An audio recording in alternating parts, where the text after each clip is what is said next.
Hello and welcome to Teleislas News, the most important news of the day.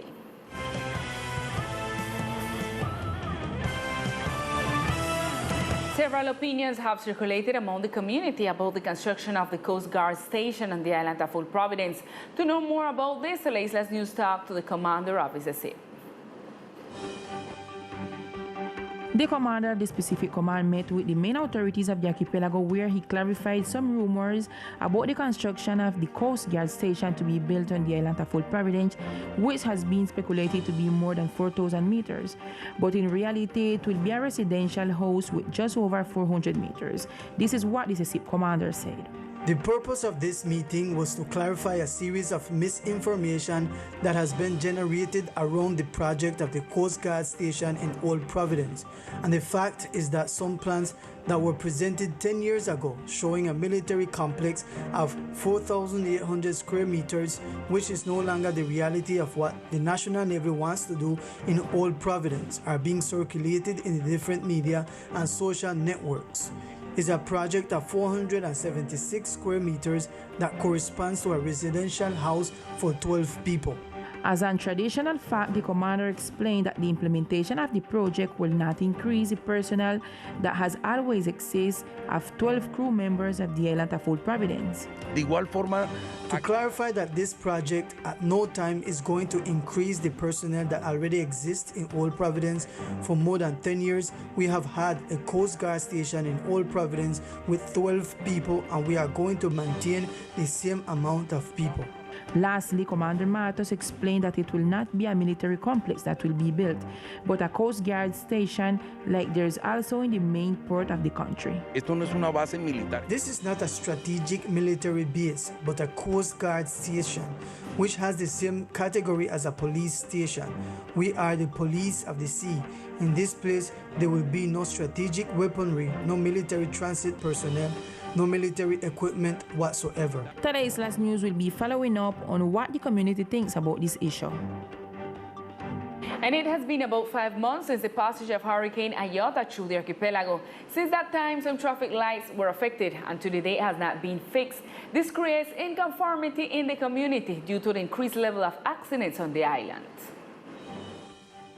For both drivers and pedestrians, traffic lights are a necessity on the island because on the roads they run daily rates of accidents caused by a reckless motorcyclist. The government or whoever got to do with the signal like them, they have to fix it, because if not, we are continuing to make more accidents than we got first time. And we need it, we really need it. There should pay more attention to it because there are many reckless people who pass them straight, and there are many accidents. And we can observe the current service at the hospital where not even an assistance can be received. We have become accustomed to the traffic lights, and I think it is very necessary to have them, because it has been seen that the level of accidents is not reflected by the information provided by the police, but instead by what we see on the street. Pedestrians find it complicated to cross the street not only because of the motorcycles, but also due to the high flow of traffic and the lack of the traffic lights. It is very necessary because as a pedestrian we can't cross, since there are 4 intersections on this same corner, and we had to cross over almost running in the middle to be able to turn around because the cars do not stop. The entity in charge of the traffic lights and the government are currently holding meetings to find out a solution to the situation. Teleislas News will be aware of the decision taken in these meetings.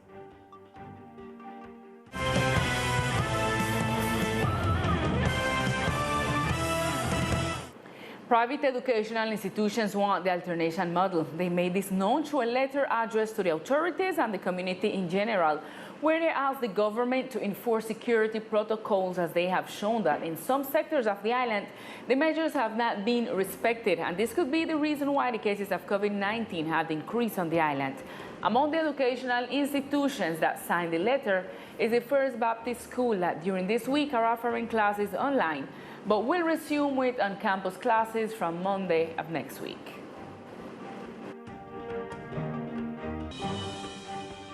We want you all to know that we return with a safety protocol biosecurity system this year. As we were about to receive back our student, the private school, they have made investment. We have been fulfilling the different requirement to make sure that the attendance in class do not be affected and is managed with safety in the school. But actually, through the new protest from coronavirus, it seems like they want to close down the schools. And what we want from the government is that they will promote more in the streets, more in the different entities, that the people will respect the biosecurity things that we need to fulfill, such as the community keeping on the mask, also keeping measurement of distance, so that the students and the school will not be affected with the classes them. Among the educational institutions that signed this letter of request are Gimnasio Real, Liceo del Caribe, Renovación Centro Educativo El Arca, Mi Mundo Mágico, Luis Amigo, Sueños Alegres, Cajasay, Modelo Adventista, and First Baptist School, which hope that the alternation model may not be suspended in the school of the department. And taking into account the increase of COVID-19 cases throughout the department, we wanted to know what the opinion of the community regarding the return of children to classes with an alternating or blended model. Good evening, Lisa, and all the TV viewers. I say hello from here, from the town of the island, because we come out to ask the people and what they think about the children if we go back presents, we go back to the present class them in all the school them over department of the official school them. We come, we ask, and we have divided opinions about this theme. No, por ahora no. ¿Por qué? No, for right now there is the issue of COVID-19, and currently it is too strong and it is affecting them as well. Los niños. The children will feel better in the schools because they will have more contact with their friends and it will help them to feel freer. Virtual work is very close and they will not have the freedom of expression and communication as it is in person. Personalmente creo que no. I personally believe that they should not go back. We are in a very difficult situation in the country. In the news, you can only see that every day the number of infections is increasing and children are very exposed, and they still do not have the concept of social distancing and of maintaining biosecurity. So I think that they should not return as of right now. At this moment, I do not think it is prudent for purposes of the contagion that has increased exponentially, so prevention must prevail above anything else for children. It is important to mention that actually in our department right now the COVID cases are increasing. Right now we got some number that we didn't see from last year. So the important thing right now is to go back to class or not is to maintain the protocols, maintain the biosecurity protocols so that we can keep safe in this time of pandemic. This is all the information I report from here from the town of the island. Continue listening in the studio. And the Ombudsman's office asked the government for the gradual and safe return of students to the classroom, guaranteeing the safety for children first. The Ombudsman Office made a call for the national and territorial entities to advance in the preparation of the return to the classroom of the children and adolescents of Colombia who have not set foot in a classroom for a year. For this reason, the entity delivered several recommendations to the agencies in charge to prepare the gradual and biosecure return of the students.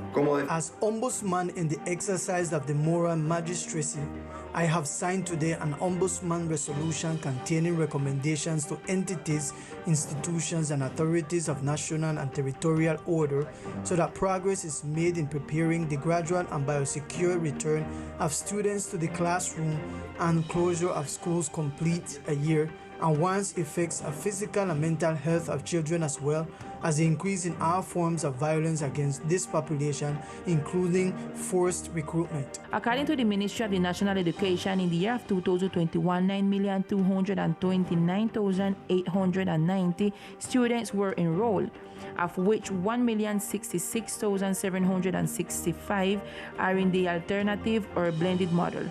That is only 11.6% of all the students enrolled, a situation that worries the entity.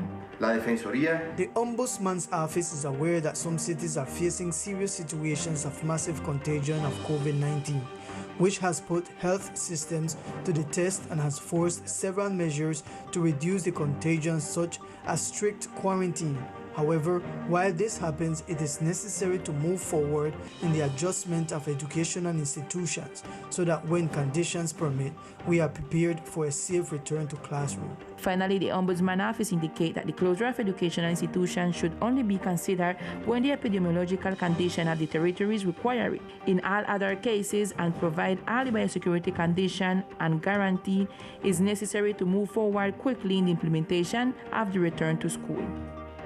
At this time, we continue with all the sport news of our department.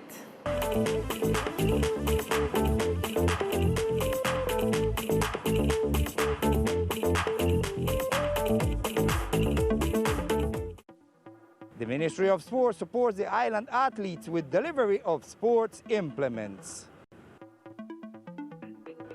The Sea and Beach Handball Tournament scheduled to take place this weekend on the beaches of Spratbite in San Andres was postponed due to the increase of cases of the COVID-19 pandemic. For that qualifying tournament, 6 delegations were expected which could not travel to our archipelago due to the postponement of the tournament. This was stated by the delegate of Colombian Handball Federation, Leonardo Garibello. Desafortunadamente, pues, con esta pandemia que Unfortunately, this pandemic that is something of global and national nature or level, we were notified as a federation that we could not carry out the qualifying event of national games of sea and beach because the cases had increased in the department, and the Secretariat of Health and Sports has asked us to postpone the event. Firstly, it had been thought in the first holiday weekend of May, but they said that the peak of the pandemic would be at the beginning of May. So we had to move it to the month of August because in June there is another qualifier in Cartagena.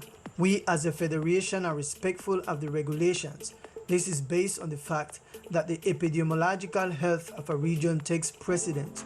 So it is difficult to accept a situation like this, but we must accept the law of the situation. It should be noted that this tournament generated expenses for the different delegations from other departments, but the welfare and health of the population was priority, as stated by the delegate from one of the participating departments.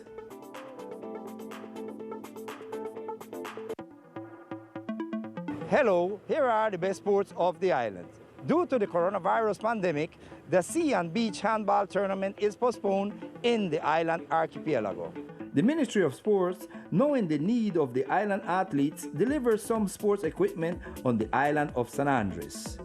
Elements that will be of vital importance for the best performance of our athletes. The Ministerial Deporte is giving us some donation for some implements that we need to carry through the sport from athleticism. We want to give Teleislas thanks for being supporting us in this morning. We want to give the Ministry of Sport thanks for sending the donation them that we will need if we can train our children. And we know that San Andres, we have plenty talent, and many times we don't explore it because we don't have the implements them, we don't have the things them that we the necessary things them if we can carry through the sport and if we can build up our supporters. I want the ministry will help us too, so this not just get San Andres, so that they can help us in Providence, because Providence, we know so that we got plenty talent too, like in San Andres Island, and we would want the ministry help us with our donation Providence, and we would want the sport for athleticism, football, basketball, keeping practice and keeping being support by the Ministry of Sport. The support of the Ministry of Sport to the island athlete is essential to be able to train good talents in athletics. Training thus giving a boost at the national and international level. This was stated by Coach Dave Gordon. This is all in sports for the moment. I am Victor Fusalba, Teleislas News.